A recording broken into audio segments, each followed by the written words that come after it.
Okay, let's get the Miami started.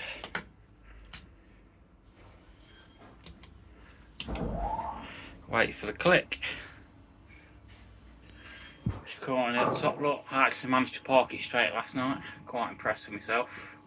I know it should be easy to do, but it's not. Right, motor's clicked in. Take brake off. Let's see if we can bring it down. In fact, we have to press that button first. That would help. In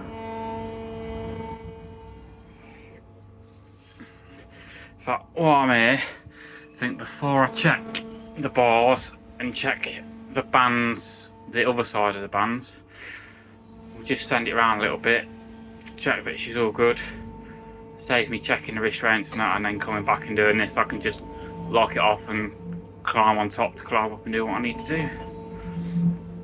Alright, seems good that way, look.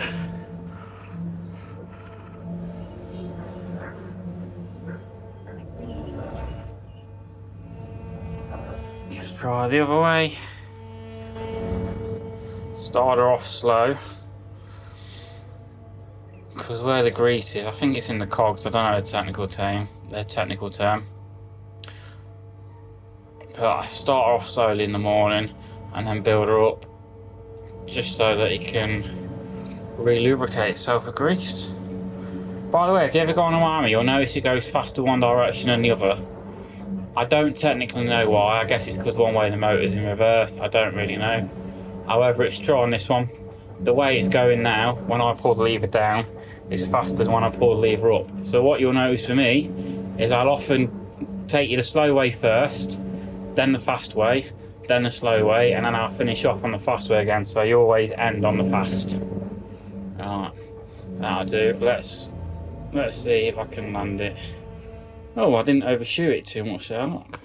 It's not bad. I know anybody else out there now that operates mine, oh, that easy, how do you overshoot it? Well, let me tell you, I haven't been on this long, and I overshoot it, and it is what it is. I will get there. Right. Now that's done. Put them up. Holding my button, put them up.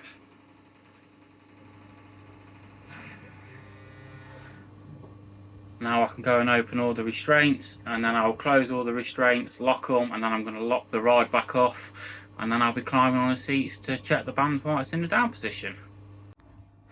Those observant enough might have noticed when I switched it on and sent it around, there was no lights on. Now that was intentional, because whenever I do any maintenance, or anybody does any maintenance or any checks, we have all the lights off and the ride's locked off. So I left the lights off so I could test it, and I needed to climb up there and check the bands while it's in its down position, because I've done it while it was in its up position before I switched it on and they looked alright.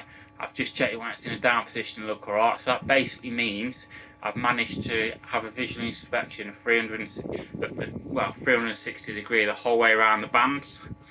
So the bands are looking good and in good condition and full contact, so that's all good. So now I've checked the bands, we've sent it all looks good. There's where I can check grease, it looks grease and lubricated. So now what we'll do is we'll just flick all these switches. Look, this one, the lights on the side, the white lights. Then we've got the next one is running lights, which is lights around the side. Then the next one is the top sign, which you probably won't be able to see from here. It says Disco Fever. And then the other two, I'm not sure what they are, to be honest. And then pay box, one does the white light on the roof, which shines on the back, and then I turn on the lights. I know it's day, but I like to have the pay box lights on, because I've got the pay box lights on and all the lights are on the ride, and even the light on the roof of the pay box that shines onto the back of the ride. It just makes it look open. If you walk around the park and you see the lights on, you know, you think, oh yeah, that ride's open. And what I'll also do, now I've checked it, is I'll fill in the daily maintenance book to say what I've done, and obviously that I've checked everything. I'll open the restraints again, but I will actually physically open every restraint and leave it open, because then when people, not everybody does this, it's just me because I'm a bit sad like this, but in my eyes, if all the restraints are open, people walk past and they go, oh yeah, all the lights are on and all the bars are open, so you know, therefore it must be open, and it just encourages to come up. And personally, I think it looks nicer. And another thing, if you open all the bars, when you start closing them, when you've dropped the floor, because the bars won't lock till the floor's dropped, but when you've dropped the floor and start shutting the bars, that's when people suddenly decide they want to come and have a go.